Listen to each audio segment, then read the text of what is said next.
Swami Parmeshwar Das ji Maharaj, Mahamandaleshwar, professor P N. Jha, doctor Anita Madhok, professor Sadashiv Kumar Dwivedi, my colleagues here at School of Management Studies, scholars, and students and ladies and gentlemen.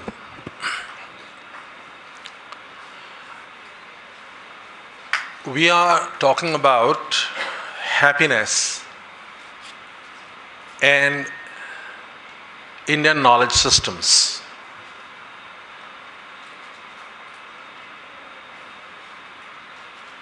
Two questions are there here, and that we need to dwell on. First, what is happiness? What do we really mean by happiness? Or well-being for that matter? And second question is, what is that Indian knowledge system which will ensure it? These two questions we need to answer. Happiness inside, happiness outside. Happiness at the level of microcosm or happiness at the level of macrocosm. We have to look at that. And two, the Indian knowledge system. So let us see one thing. There is a eternal question. Is it the macrocosm that determines the microcosm, or it is the microcosm that eventually creates the macrocosm? And that will decide the pursuit of happiness. From where do we begin? Do we begin from the societal level, or we begin from the level of individual? Just now, Swamiji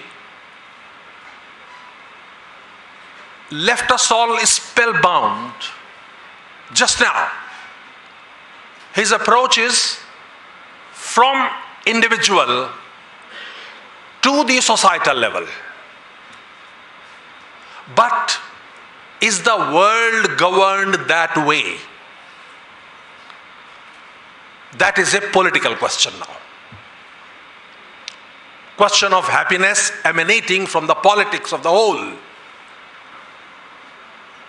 And this takes us to an entirely different realm, ladies and gentlemen. I would put it this way. The Vedas first documentation of the worldly knowledge and the transcendental knowledge, the Vyavaharika and the Vyavaharik and the Paramarthik. First documentation. We had rishis, thinkers. We had dimension. This land had knowledge of, I would say, what not. I am sure there are learned people sitting here. The first land, I would just like to say one thing. In 15th century, 16th century of Europe, if you look at, there, you'd be surprised to know that to cure epilepsy, people would be running to collect the blood of the criminals who were beheaded and eat that. Thomas Willis, the famous neuroscientist who is known as father of neuroscience, he suggested that human poop, human excreta, vishtha, The powder of that is to be used for curing eye diseases, poop science. At that time here, in this land, we had Upavedanga, known as Ayurveda. But this very society fell into the spin of degradation. Why did it happen?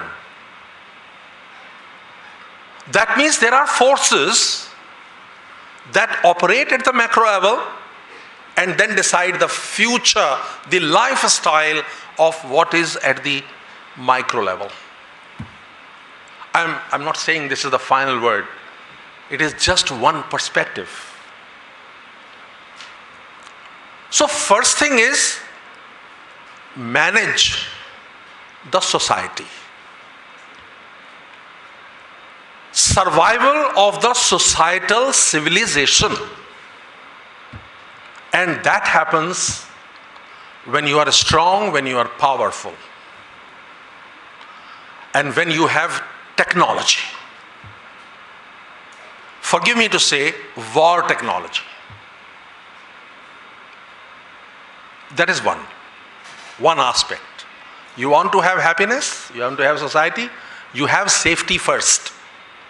Safety from the invasions. Otherwise, invaders will come, even if you are peaceful. Even if you don't want to aggress anybody, they will still come. And they will destroy your culture and overrun you completely. This is one. Now, given this, after that, we move to the other aspect. How do we ensure that? We ensure that by having, of course, now I'm not talking the politics at all. I just wanted to highlight this particular aspect for all the thinkers who are sitting here, that happiness will not come just like that by going inside only, though it is very important. We have to have a system for the safety of the society first. Technology, war technology particularly, is very important. After that, we think of evolving inside, maintaining calmness, everything else will come. So this is my perspective. This is my perspective, and it's not final. It can be commended or it can be condemned. I'm willing to accept both. This is one aspect. Now, second aspect, second important part of this. What can we do here in India? What are the forces that have influenced us and that are influencing us? And how Indian knowledge system, how and which aspects of Indian knowledge system can bring about happiness then? Ladies and gentlemen, now one aspect, first aspect. First aspect is reclaiming our roots. If we want to have lasting happiness, well-being on continued basis, where Indian knowledge systems flourish, then we have to reclaim that. And how do we reclaim it? And why do we reclaim it? First is why. Why do we need to reclaim? We need to reclaim because over the last 300 years, more particularly since the advent of the British, and before that the invasion from the Islamists, a new framework was given to the Indian knowledge systems here. And what was that framework? That framework was foreign to us. the very interpretation of Indian knowledge systems in Western terms. And what was that? The template, which was essentially Western, that template was imposed on us, and we are conditioned to think according to that. I am saying conditioned to think, and I'll show it to you just now. Now, what was that template, Western template? Western template, let us look at some of the aspects. First, there is a single book. So, we were told we also have a single book, the Bhagavad Gita. 2, there are 10 commandments. So, here we have Manu Smriti. There is a Protestant revolution. So, here we have Jainism and Buddhism revolting against the Vedic thought.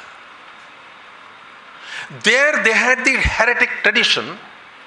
So here there is Tantra. We all know Tantra is not heretic. But according to the template, this came. Then, superordinate goal. The superordinate goal, we know what the superordinate goal for us is.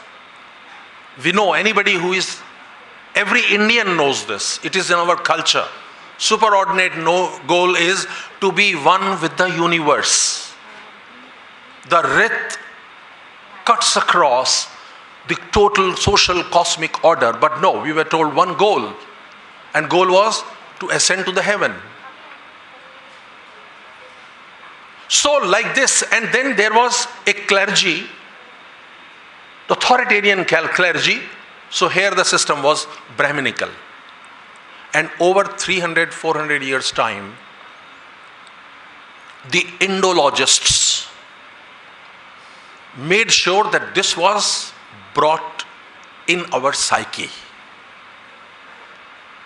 It is this template that we consciously need to demolish and get back to our own true philosophical base. One aspect. Second aspect, after this, we have to look at the education system. The total paradigm of education today is based on Western philosophy and the Western world view. If I ask any one of the scholars here, and I ask you, how did you proceed in your research, in your PhD? PhD is a process of creating research. PhD is a process through which we advance the frontiers of knowledge. PhD is something on the basis of, it is actually a research degree which helps us create new knowledge. Create new knowledge which would be acceptable. Now, what is the template? How do we do research? Research is very simple. There is an introduction. We make a research proposal. We write an introduction. We write the importance of that subject or the topic that we take. Then we do research, literature review. After literature review, we find out what are the gaps in the literature. Then after the gaps of literature, we identify the objectives, research questions, hypothesis, data analysis, conclusions. This is the template. This is a linear template. From where is it coming? Why do we do this only? If the PhD is not done in this manner, then it will not be acceptable. We will not grant you degree. Which knowledge is acceptable knowledge? So,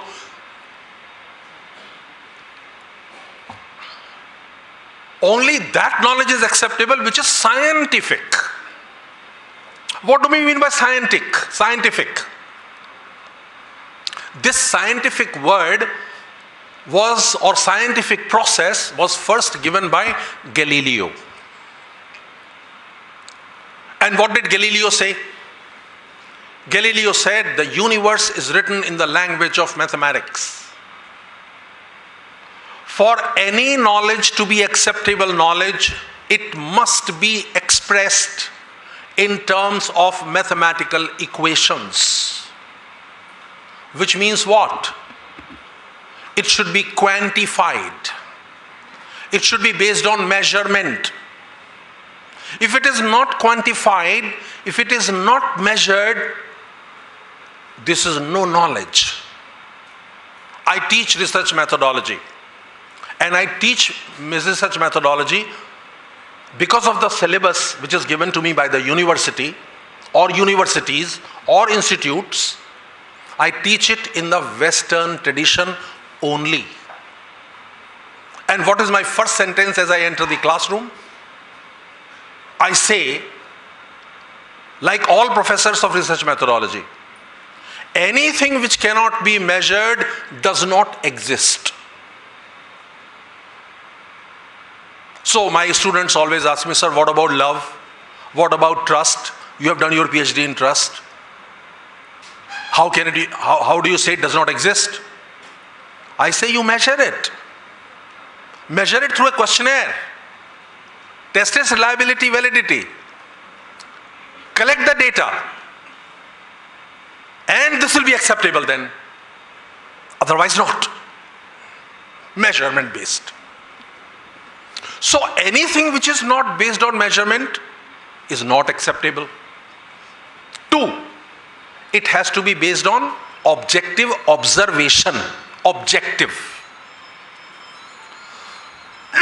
What does objective mean? Which is not inside the mind, outside the mind.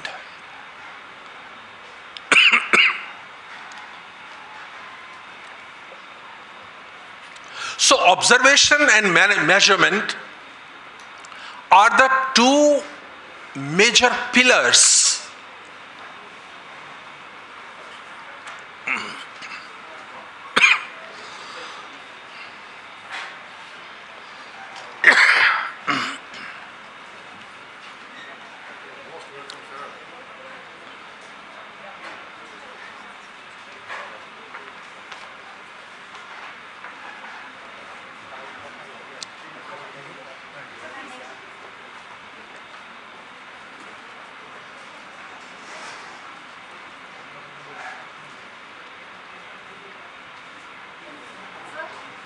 Shall I continue?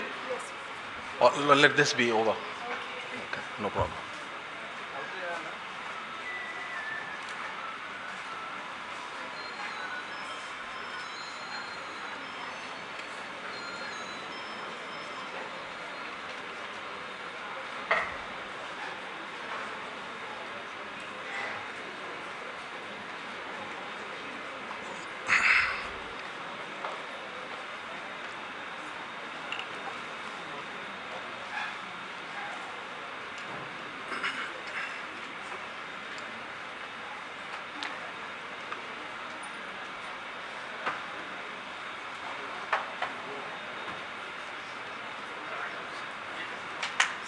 All right, let me continue now. So observation based and measurement based. I'm not going into further details. Now when only that knowledge is acceptable knowledge which is based on objective observation and measurement, then anything which does not satisfy these two criteria is not acceptable knowledge. So all the rituals, all the festivals, all the practices, all the customs, all the traditions, they all come under a question mark. And what has happened as a result of this? All the people of this land, this great land which gave the world 4 Vedas, 4 Upvedas, 6 Vedangs, 4 Upvedangs, 64 Kalas, 64 Shastras of that type. In this land, everything that belongs to this land has come under a question mark. And look at this. I come from Delhi, born, brought up there. I talk about that place. I do not know what happens here in Banaras. The most important institution of life, which is responsible for the continuation of civilization and human existence in a balanced way, is marriage. In whole of North India, I do not know about this place, sir. There, in the marriage function, the most important ritual is when we take rounds of the sacred fire. And the mantras are spoken by priest. Least respected person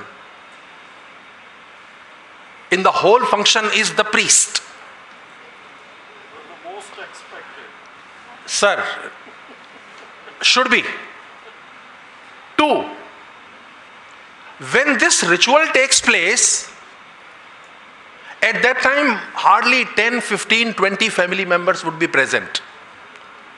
Otherwise 1,000 people will come, have a lavish dinner, to pass it out early in the morning in the toilet.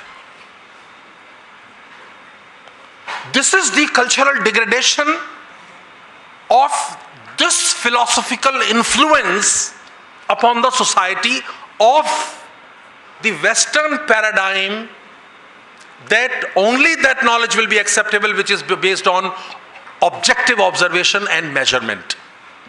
And why do they say so? They say this universe is a mechanistic entity. This is an axiom which is unchallengeable in the Western philosophy, Western thought. Universe is mechanistic. Nature is mechanical. There is no consciousness. There is nothing like consciousness. Swamiji just now left us spellbound by doing a small exercise of harnessing the energy. He was taking us to higher level of consciousness. Actually, he did take us to a higher level of consciousness through a simple exercise. Right now, we have experienced it. But according to Western philosophy, this is falsehood. According to that philosophy, it does not exist. There is a Richard Dawkins school of thought, very famous. They say there is nothing like pain. In California Institute of Technology, they have run experiments, Swamiji, where they have proven that pain is illusory. And insurance companies were being persuaded at that stage not to fund pain treatments. This is important. So what happens is, when we have our research scholars, our academics, Swamiji and Professor Chaturvedi particularly, when these conferences take place, when research takes place, then these subtle aspects that is in the undercurrent of the knowledge systems that are going on, they are ignored by us. I am raising this matter here because I know very enlightened audiences here. Researchers are sitting here, practitioners like Swamiji are here, spiritual leaders are there, and academic leaders are here. Professor H.K. Singh is here. I think, yes, Professor H.K. These academic leaders like him, like Professor Chaturvedi, like Professor Jha, they are here. And there are a lot of PhD holders here. There are a lot of people here who are supervising research work going on. We need to understand this. If you are talking of happiness, which happiness are you talking about? Are you talking of happiness on continual sustainable basis? We can talk about it when we understand the philosophical undercurrents of what is happening in the society. That needs to be changed. And that will be changed when discussion like this takes place in conferences like this. Two, another aspect. Here, in one of the tracks, it is mentioned that there will be discussion, education for holistic growth. Now, what is happening in the education and what has happened in the education in India over the years? Two important things I will tell you. I was member of a committee which evaluated the curriculum from class 1 up to class 12 in different disciplines. And you know what struck me most?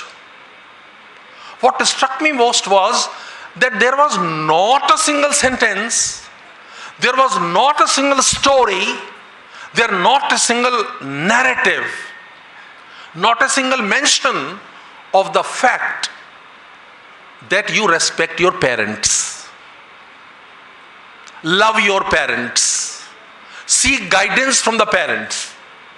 These sentences were conspicuously missing, except in one book that was of class 10 of Sanskrit.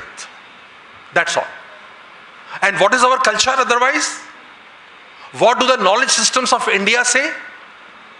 Taittiriya Upanishad. Sir, Matri Devo Bhav, Pitri Devo Bhav, Janani Janama Bhumischa, Swargadapi Gariyasi. Mother is superior to heaven. Father, mother are like deities. I have conducted a social experiment, Swamiji, and that experiment I have done several times. Professor Chaturvedi. No, Professor Dwivedi. You please do this experiment anytime you like. The professor's here. Ask a student, what is your father's name? What is your mother's name? They will not say Mr. Vinod Kumar or Mrs. Savita. They will say Vinod Kumar Savita. You ask them to take the name of their driver, father, brother in the same breath.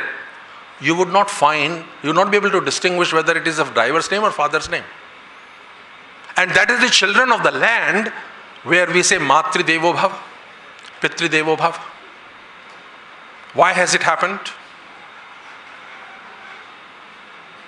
It has happened because the classroom, what has happened to the classroom? Three very important things or four very important things have happened to the classroom. Number one, education is essentially a political process. Teaching is a political process, social political process. So, a simple problem of class 2, where we are teaching 2 plus 2 is equal to 4, this problem can be converted into a discussion of race, religion, gender, and so on. Number 2, second change that has taken place. A student is not to accept all the knowledge given by the authoritarian teacher. What is our culture? Guru Brahma at one stage, Guru Brahma, Guru Vishnu, Guru Devo Maheshwara. So Guru is not Guru. Guru is an authoritarian teacher, authoritarian figure to be challenged. And look at this. Laws have come to support this particular philosophical thesis. What are the laws? You cannot in the classroom say to a student at school level, Nalayak. A student is not doing well, you call him or her, why have you not done the homework? He goes back to the home, says to the parent that I have been questioned in the classroom, father and mother both go to the police station, the teacher is arrested. For asking the student, why have you not done the homework? So what the teacher has done? Teacher has withdrawn. The Guru Brahma, Guru Vishnu, Guru Devo Maheshwara has withdrawn. Withdrawn from providing mentorship. Third philosophy, third aspect that has entered the classroom. Third aspect that has entered is that lived experience of the student would be the curriculum. This is actually happening. Laws have been passed for this here in this land. We are not aware. Educationists are not aware. So what is the lived experience? What I feel, what my student feels is more important. And any effort which is made to correct that lived experience, that becomes oppression. So, students are taught in one way, challenge the power structures. And the fourth thing, very important thing has come now. In the name of comprehensive sex education, nahi hai. It is not comprehensive sex education, it is comprehensive sexuality education. So gender is fluid. And impact of that gender fluidity is what? Supreme Court, Chief Justice of Supreme Court of India in one of his speeches says, your gender is what you think when you get up in the morning. So today morning, I am female. And after 2 hours, I am a male. Then I am again a female. No, now I am transgender. Oh, come on. And what? LGBTQAI plus. It used to be LGBT, LGBTQ, LGBTQ plus, LGBTQAI plus. And what is that plus? Do you know what is that plus? That plus is preference for males with preference for minors.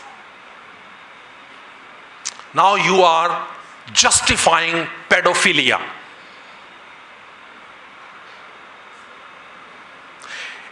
I know schools where once a week a male comes wearing the dress of a woman, and he would act like a woman who does not exist.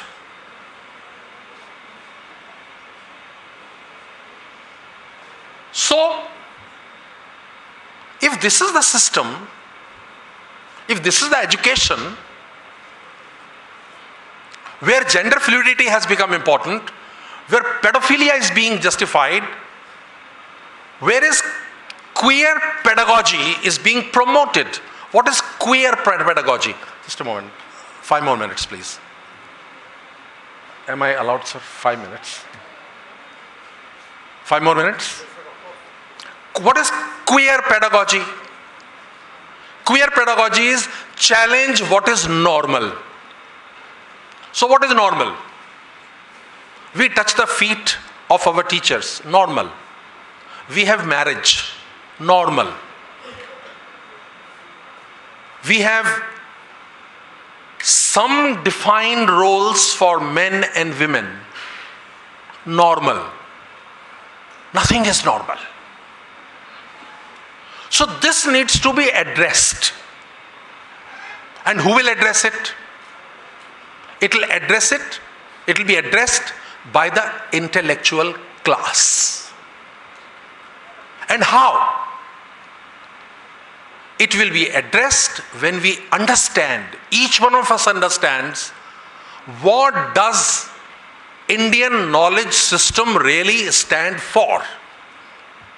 And what does Indian knowledge system really stand for? It stands for its core. And the core is very clear.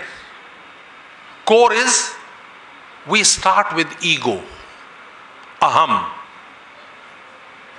Then ego is which experiences. Ego is which takes us into action. And this ego works through the layers of what we call body and mind. Body physical, body mental, body spiritual. And this ego-body complex and mind complex is governed by what we call the conditioning coming from our karmas, including the past karmas. And goal is to transcend this conditioning and being one with the universe. Purpose of life is to be one with universe. Purpose of life is to be our true form, that is the Atma. It was this exercise that Swamiji did. He was talking of chakras, he was talking of breathing exercise, he was talking of a part of the prana. Atma gives consciousness through prana. When we work on prana, automatically we go to Atma. From Atma, we get connected to Paramatma. That is the purpose of life. This purpose of life has to be integrated into the educational system. So, dharma of Atma has to become integral. In the Bhagavad Gita, Shri Krishna says, Shreyan Swadharmo Vigunaha. Dvediji, I interpret it in a different way. Shreyan, Shreyaskar, superior is the dharma of Swa. Dharma that sustains us. Dharma is something that sustains us. So dharma of Swa, what is Swa? Swa is Atma. And what is the dharma of Atma? Dharma of Atma, Swamiji said, love, prem. Shreyan Swadharmo Vigunaha. If you follow the dharma of Atma, you go beyond the gunas. Dvediji, I am interpreting Viguna as going beyond. Beyond gunas, of which this cosmos is made. At least the vyavaharik, what is the cosmos? That is there. So it is this aspect that needs to be integrated into the Indian education system. Then and only then will we be able to talk about a sustainable, long-term happiness and joy for us all. Thank you very much. Thanks a lot.